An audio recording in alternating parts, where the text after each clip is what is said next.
But let's start with our Simone D'Alba. What's the mood inside the Kaine campaign right now, Simone?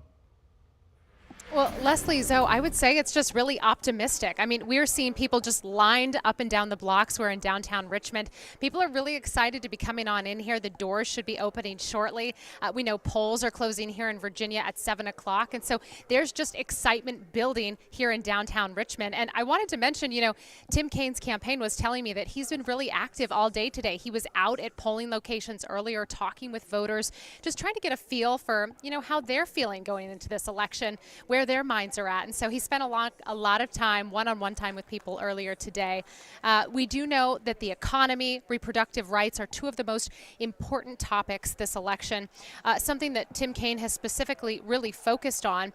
And so I wanted to go ahead and let you listen to some sound from Tim Kaine when I interviewed him about reproductive rights. What should Congress's role be moving forward? Congress should, I have the only bipartisan bill in Congress that would codify Roe versus Wade as a national protection for everyone in this country. Access to abortion, but also access to contraception. This is a bill that I've introduced with Senators Collins and Murkowski, Republicans, Senator Joe Manchin and Kyrsten Sinema, Democrats, and it's the only bipartisan bill that would do this. We need a national protection for women to be able to make their own reproductive decisions.